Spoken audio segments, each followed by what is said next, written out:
வேற படத்துல வந்து ஒரு வசனம் வந்து தத்துவமில்லாத தலைவர் ரசிகர்களை தான் உருவாக்க முடியும் அப்படின்ற சொல்ற ஒரு வசனம் வந்து இப்போ அரசியல் சூழல் பொருந்த மாதிரி இருக்கு. அது அந்த உரையாடலில் இவ்வளோ உரையாடல் இருக்குது, அதை மட்டும் எல்லோரும் குறி வச்சு கேட்குறீங்களே, எதை அர்த்தம்? அது இந்த படத்தில் வர்றதுன்னு இல்லை. அது நீங்கள் எதையோ ஒன்று எடுத்துக்கிட்டு பேசக்கூடாது. யதார்த்தமாக நீங்கள் பாருங்கள், தனி மனிதன் தலைமை இருக்கக்கூடாது. தனி மனிதனை அபிமானங்களை வைத்து தலைமை இருக்கக்கூடாது. எந்த ஒரு போராட்ட வரலாறும் எதுவுமே தத்துவத்தைத்தான் தலைமை இருக்கணும். இப்போ எங்கள் முன்னோர்களை எடுத்துக்கிறோங்க, எங்கள் முன்னோர்களை இப்போ அரசியல் தலைமையில் எடுத்துக்கிறோங்க. கியாபி விஸ்வநாதன், அண்ணல் தங்கோ, எங்கள் ஐயா, எங்களுடைய கட்சியினுடைய நிறுவனர் தோற்றுனர் சீபா ஆதித்தனர், மாப்போ சிவஞானம் போன்ற எண்ணற்ற பெருமக்கள் வந்தாங்க. மறைமலையடிகள், திருவிக்கா, இப்படி பல பேர் எங்கள் தத்துவத்தின் முன்னத்தியர்கள். அயோத்தியாச பண்டிதர், எட்டமலை சீனிவாசன், சிங்காரவேலர், ஜீவானந்தம், உங்களுக்கு தெரியும், தெய்வ திருமணம், முத்துராமலிங்கத்தேவர், எங்கள் பாட்டனார் வஉசி, இப்படி எல்லோரும் முன்னோர்கள். ஆனால் அவர்கள் எல்லாம் வந்து முன்வைத்த கோட்பாடுகள் தான் இன்னும் வாழ்ந்துக்கிட்டு இருக்கே ஒழிய, அதை தான் நீங்கள் பார்க்கணும், அதை தான் பார்க்கணும். இப்போ இதில் இருக்கிற நிறைய வார்த்தைகள் வந்து எங்கள் தலைவரே எங்களுக்கு கற்பித்ததான். குறிப்பாக நீங்கள் அங்கே போய் நீங்கள் போங்க, உங்களுக்கு என்ன செய்யணும்னு தெரிய வந்துடுங்கிறது எனக்கு அவர் சொன்னது தான் நான் பல தடவை சொல்லியிருக்கேன். இப்போ தனி மனிதனை அபிமானத்தில் தலைமை இருக்கிறதை விட்டுட்டு தத்துவத்தை தலைமை இருக்கிறது தான் உலகம் பூரா நிகழ்ந்திருக்கு. அந்த மாதிரி இப்போ இயக்கங்கள் தான் வென்றுருக்கு. அதை தான் அவர் சொல்கிறார். சரியான தத்துவ நிலைப்பாடு இல்லாமல் இருந்தால் இப்போ நீங்கள் எல்லாருமே நீங்கள் எங்கள் இருக்கிறீங்க, கூட்டணி வைக்காமல் எப்படி வெல்ல முடியும்னு. இது எவ்வளோ பெரிய தடுமாற்றமான ஒரு கேள்வி. ஒரு கட்சியோடு நான் கூட்டணி வைக்கணும்னா நான் ஏன் தனியாக கட்சி வைக்கணும்? இதுக்கு உங்கள்கிட்ட பதில் இருக்கா? ஒரு கட்சி இருக்குது, அது ஒரு கோட்பாடை வச்சு போகுது. நான் ஒரு கட்சி வச்சுருக்கேன், நான் என்ன கோட்பாடை சொல்லி கட்சி ஆரம்பித்தேன்? தமிழ்நாட்டோட ட்ரெண்டே வந்து அரசியல் வேற, கூட்டணி கட்சியோட கொள்கை வேறன்ற மாதிரி தான் எல்லா கட்சியுமே பேசுகிறாங்க. அதை விட ஆக சிறந்த ஏமாற்று ஒன்றுமே கிடையாது. அது வேறு, அது வேறு. அது எப்படி நீங்கள் சொல்லுவீங்க? அரசியல் வேறுன்னா அரசியல் யாருக்காக செய்கிறது? கொள்கை வேற, கூட்டணி வேற, இருக்கக்கூடிய எல்லா கட்சியும் பேசாதீங்க. கொள்கையை அடமானம் வைக்கிறது மாதிரி ஒரு கொடுமைங்க இருக்கா? கொள்கையற்ற அரசியலும் ஒரு பாவங்கிறார். 10 பாவம் சொல்கிறாரு காந்தி, அதில் ஒன்று கொள்கையற்ற அரசியல். கூட்டணி வைக்கிறதுனா எந்த இதில் போய் எந்த இதில் அதில் கூட்டணி வைக்கிறீங்க? அப்போ தனியாக கொள்கை இருக்குது. அந்த கட்சியோட போய் சேர்ந்துட்டு போயிடலாமே. அந்த கட்சி எந்த கட்சியோட கூட்டணி வைக்கிறோமோ 10 கட்சிகள் சேர்ந்து ஒரு கட்சியோட கூட்டணி வைக்கும்போது தனித்தனியாக கட்சி தேவையில்லையே. அந்த வீட்டில் தான் சாப்பிடுவோம், அந்த வீட்டில் தான் உறங்குவோம்னா தனியாக உங்களுக்கு வீடு அதுக்கு? அந்த வீட்டிலே குடியிருந்துட்டு போகலாம்ல. கேட்டால் கட்சியை காப்பாற்றணும் அப்படிம்பீங்க. கட்சியை காப்பாற்றுறது லட்சியமாகி போனால் எந்த லட்சியத்தை காப்பாற்ற கட்சியை ஆரம்பிச்சிங்கிற கேள்விக்கு உங்கள்கிட்ட பதில் இருக்கா? நீங்கள் வரலாற்று சாதனைகளில் கெஜ்ரிவால் கூட்டணி இல்லாமல் எப்படி வெல்ல முடிஞ்சது சட்டசபை தேர்தலில்? சொல்லுங்கள், எப்படி வெல்ல முடிஞ்சது? 14 தேர்தலில் அம்மையார் ஜெயலலிதா தனியாக நின்று 37 இடம் அப்படி வெல்ல முடிஞ்சது. அதெல்லாம் இங்கே சிக்கல். அது இல்லை. தனியாக நின்று வெல்ல முடியாதுங்கிறது சமரசம், ஒரு காம்ப்ரமைஸ். அதுக்கு கொஞ்சம் நீண்ட நாள் காலம் கொடுக்கணும், செலவு, அதுக்கான காலத்தை விலையாக கொடுக்கணும், உழைப்பை கொடுக்கணும். அது தற்காலிக தோல்விக்காக நிரந்தர வெற்றியை இழக்கிறது. அதனால் அது அந்த சமரசங்கள் வந்துடுது. அதனால் நீங்கள் எடுத்தோடனே என்னென்னா அந்த இப்படி சொல்கிறாரு தத்துவம் இல்லாத தலைமை அப்படின்னு. அது தத்துவம் இல்லாத தலைமைன்னு யாருக்கு இல்லை, எனக்கும் சேர்த்து தான், நாளைக்கு வந்தாலும் உங்களுக்கும் சேர்த்து தான். ஒரு என்ன கோட்பாட்டை முன்வைக்கிறீர்களோ அதில் சமரசமில்லாத இறுதி வரை உறுதியாக நின்று போராடுகிறீங்களா, தோல்வியோ வெற்றியோ அதில் நிற்கிறீங்களா, அதை வச்சு தான் உங்களுக்கு மக்களுக்கு ஆதரவும் அதை ஏற்கிறது எதிர்க்கிறது முடிவு செய்யப்படும். அதனால் அது அந்த உரையாடலை நான் ஏற்கிறேன். அது மிக சரியாக சொல்லியிருக்கிறாரு. சரியான நேரத்தில் தம்பி சொல்லியிருக்கதா நான் நினைக்கிறேன். ஒரு சில ஹீரோக்கள் வந்து இந்த மூவிக்கான வாய்ஸ் கொடுத்துருந்தா இன்னும் கொஞ்சம் மக்கள் மத்தியில் இன்னும் கொஞ்சம் ஸ்பீடாக போய் சேரும். சூப்பர் ஸ்டாராக இருக்கட்டும், ஸ்டாராக இருக்கட்டும், இப்போ நீங்கள் வந்திருக்கீங்க, அந்த மாதிரி ஒரு சில ஹீரோக்கள் வந்தால் இன்னும் கொஞ்சம் நானே கொஞ்சம் காலதாமதம். எனக்கு வந்து இந்த வெளியீட்டு நேரத்தில் இது என் தம்பியை பற்றி உங்களுக்கு தெரியும். கடைசி 3 மணி நேரத்துக்கு முன்னாடி தான் படமே கொடுத்தான். அந்த உங்களுக்கு பொருள் தெரியும்னு நினைக்கிறேன். அவன் அப்படி ஆள். அப்புறம் நான் எப்படி படத்தை பார்க்குறது? நான் பல வேலையில் திட்டமிட்டு போயிட்டேன். நேற்று பார்க்க வேண்டியது நேற்று வேலையாயிடுச்சு.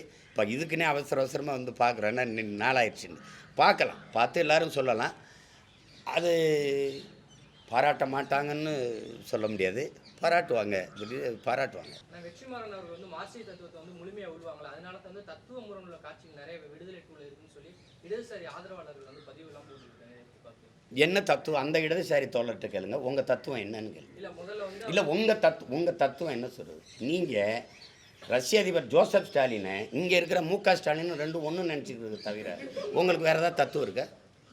வேறு ஏதாவது தத்துவம் இருக்கா? தம்பி, அன்னைக்கு நீங்கள் காம்ரேட், இன்னைக்கு நீங்கள் கார்பரேட். உங்களுக்குள்ளே என்ன, நீங்கள் என்ன தத்துவத்தை பற்றி பேசுகிறீங்க? நீங்கள் எந்த தத்துவம் உங்கள்கிட்ட உயிர் படம் இருக்குது? எந்த தத்துவம் இருக்குது? தேசியனங்களின் உரிமைக்கு நிற்காதவன், உரிமைக்காக போராடாதவன் ஒரு ஜனநாயகவாதியே இல்லை. அவன் எப்படி கம்யூனிஸ்டாக இருக்க முடியும்னு கேட்டது லெனின். நீங்கள் தேசியனங்கள் உரிமைக்கு உங்களுக்கும் 10,000 கிலோமீட்ரு. தேசிய உரிமைக்கு நிற்கிறீங்களா நீங்கள்? நான் அதை கேட்டால் லெனின் சொன்னதை இன்றைக்கி பொருத்த முடியாதுன்னு. லெனின் சொன்னதே பொருத்த முடியாது. நீங்கள் சொல்கிற இலவகர் மந்திரத்தை எங்கே போய் பொறுத்துறது? எந்த இடத்துல நீங்கள் நிற்கிறீங்க? மொழிக்கு நிற்க மாட்டீங்க, நிலம் வளத்துக்கு நிற்க மாட்டீங்க, அப்புறம் இனம் கிடையாது, இன உரிமை கிடையாது. எந்த இடத்துல நிற்பீங்க? என்னுடைய பண்பாடு, என்னுடைய கலை இலக்கியம், என்னுடைய வழிபாடு எதுக்கு இல்லை? கலை இலக்கியம்னு ஒன்று வச்சுட்டு இருந்தீங்க, அது எங்கே இருப்பா? அது எங்கே? அதுவும் இல்லை. நீங்கள் போய் இதில் வந்து அது தத்துவத்தை உள்வாங்கலை அப்படின்னு, இது எப்படி இருக்குது? கொடுமை தான். உள்வாங்கியதால தான் அவனுக்கு இந்த படத்தையெல்லாம் இப்படி படைக்கணும்னு தோணுது. அதெல்லாம் சொல்லிட்டு இருக்காதீங்க. நீங்கள் வந்து இப்போ உட்கார்ந்துருக்கிற நான் எங்கேருந்து வந்தேன்றீங்க? பல வேறு, ஒரு வேர் இல்லை, திராவிட வேர் மட்டும் இல்லை, மார்க்சிய வேறு, மாக்கா ஈக்கா எல்லா இடத்துலையும் நின்று இங்கிருந்து வந்தால்தான். 5 விரல், ஒரு விரல் பிடிச்சி நடக்கல, 5-6 விரல் பிடிச்சி நடந்தால் கடைசியாக எங்கே வந்து நிற்கிது? தேசியன உரிமை அப்படின்னு வந்து நிற்கிது. இதிலே படம் முழுக்க பாருங்கள். அப்படி வந்து அந்த தமிழ் தேசிய அப்படிங்கிறதெல்லாம் நீங்கள் அமைதிப்படுத்துகிற அளவுக்கு அச்சம் வருது உங்களுக்கு. நாடு தமிழ்நாடு தானே, அப்போ தேசம் தமிழ் தேசம் தானே. இங்கு வாழுகிற மக்களின் மொழி, கலை, இலக்கியம், பண்பாடு, அவங்களுக்கான ஒரு உரிமைக்கு ஒரு அரசியல் இருக்குல்ல. அந்த அரசியலை பேசுகிறதுல உங்களுக்கு எதுக்கு இவ்வளோ பதட்டம் வருது? எதுக்கு இவ்வளோ பதட்டம் வருது? அப்போ குர்திஷ் மோசா சொன்னது தான், நாங்கள் மொழி, இனம், நிலம், வளம் என்றெல்லாம் பேசும்போது உங்களுக்கு ஒரு நடுக்க வருதுன்னா உங்கள் அடித்தளத்தை என் தாய் நிலத்தில் கட்டமைச்சிட்டிங்கன்னு பொருள். அதுதான் அவர் சொல்லுது. நீங்கள் சாதி மதங்களை வச்சுக்கிட்டு சாராயம் பணத்தை வச்சு வண்டி ஓடிக்கிட்டு இருந்தீங்க. நாங்கள் வந்து மொழி, இனம், நிலம், வளம், காடு, மலை, ஆறு, அருவின்னு பேசணுன்னே உங்களுக்கு வேறு அரசியலுக்கு மக்கள் திரும்புகிறாங்கன்னொன்னே நடுக்க வருது. நீ இந்த 1000-500 வேலை செய்யாது போல இருக்குன்னொன்னே நடுக்க வருது. சாராய கடையை வச்சு வண்டி ஓட்டணும், சாராய கடையை மூடுறான்னு சொல்லிட்டு மக்களே போராடுறாங்கன்னொன்னே உங்களுக்கு பயம் வருது. அதுதான் அது. அதை ஏற்கலை நான். அது சும்மா அதெல்லாம் எதையோ சொல்லுது. 100% இந்த படம் உங்களோட பொருந்துன்னு நீங்க சொல்லியிருந்தீங்க. பொருந்துற உணர்வு படத்துல ஒரு டைலாக் வரும், காலத்துக்கும் சூழலுக்கு ஏற்ற வகையில போராட்டத்தோட வடிவத்தை மாற்ற வேண்டிய தேவை இருக்கு. நாம் தமிழர் அரசியல் காலத்துல அவங்களோட அரசியல் விவாதத்தை மாற்றுமா? இல்லை மாற்றினதுனால தான் நான் எங்கள் தலைவர் வழியிலிருந்து, எங்கள் தாத்தா வழியிலேருந்து, எங்கள் அண்ணன் தமிழரசன் வழியிலிருந்து இங்கே வந்தது. இந்த உட்கார்ந்துருக்காருல்ல, இவருடைய அப்பா தான் அது வாத்தியார். இவரோட 13 வருஷம் சிறையில் இருந்தவர். இவருடைய மனைவி எங்கள் தாத்தாவோட மருமகள். இவர் சிறையில் இருக்கும்போது பொண்ணு கொடுக்கல யாரும். அவங்க சின்ன வயசு பெண்ணு. சரி மாமாவை யாருமே கல்யாணம் பண்ணிக்கலாம், நான் பண்ணிக்கிறேன்னுங்கிற சொன்ன மகள் தான். நீங்கள் கவனிங்க, எங்கள் தாத்தா வந்து எங்கள் தாத்தா முத்துராமலிங்க தேவர் மண்டபத்தில் ஒரு நிகழ்ச்சி. அப்போ அது ஒரு சிவப்பு துண்டை போட்டு இப்படி உட்கார்ந்துருந்தார்.